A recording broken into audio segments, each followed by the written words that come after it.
এই পৃথিবীতে কৃপণ ব্যক্তি সেই যে স্রষ্টা ও স্রষ্টার সৃষ্টির প্রশংসা ও গুণগান করতে জানে না। আসসালামু আলাইকুম প্রাণপ্রিয় বন্ধুরা, কেমন আছেন? আশা করি সবাই ভালো আছেন। আমিও আল্লাহ তাআলার দয়ায় ও আপনাদের দোয়ায় আলহামদুলিল্লাহ ভালো আছি। চলে এসেছি আজকে আমি রাজশাহী আইবাদে। আজকে রাজশাহী আইবাদের প্রাকৃতিক দৃশ্যগুলো ও রাজশাহী আইবাদ থেকে নৌকা যোগে আমি টিবাদে যাব। পদ্মা নদীর দৃশ্যগুলো তুলে ধরব আপনাদের সামনে। আশা করি সাথে ও পাশে থাকবেন, সেই সাথে সম্পূর্ণ ভিডিওটি দেখবেন। ভিডিওটি কেমন লাগলো আশা করি সবার ভালো লাগবে।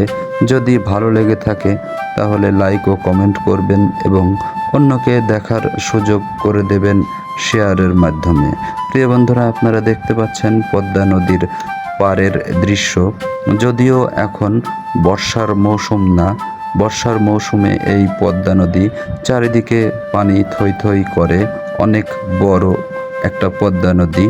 এখন বর্ষার সময় না হওয়ার কারণে পানি কমে গিয়েছে, তাই আপনারা বেশি পানি দেখতে পাচ্ছেন না।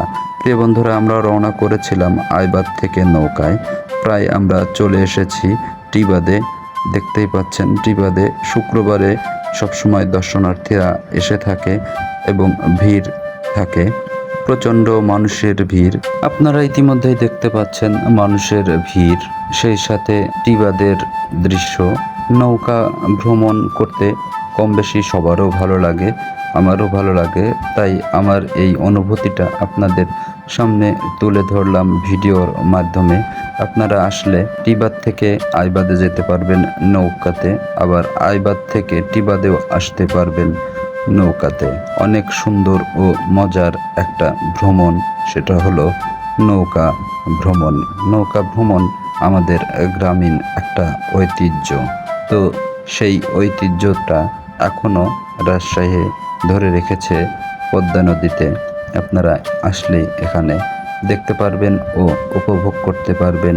ইতিমধ্যেই আমরা চলে এসেছি রাজশাহী টিবাদে। রাজশাহী টিবাদ থেকে রাজশাহী আইবাদ ও আইবাদ থেকে রাজশাহী টিবাদে নৌকায় আসতে খুব একটা বেশি সময় লাগে না, মাত্র কয়েক মিনিট লাগে। আমরা কয়েক মিনিটের মধ্যেই পৌঁছে গেছি রাজশাহী টিবাদে। আপনারা আসলে এভাবে নৌকায় ভ্রমণ করতে পারবেন। নৌকায় মাথাপ্রতি 50 টাকা করে নেয়। খুবই স্বল্প সময়ে নৌকা ভ্রমণ হয়ে যায়, এখানে বেশি একটা সময় লাগে না। তো প্রিয় বন্ধুরা, ভিডিওটি কেমন লাগলো আশা করি আপনাদের মূল্যবান মতামতটি কমেন্টে জানাবেন। যদি ভালো লেগে থাকে তাহলে লাইক ও কমেন্ট করবেন। ধন্যবাদ সবাইকে।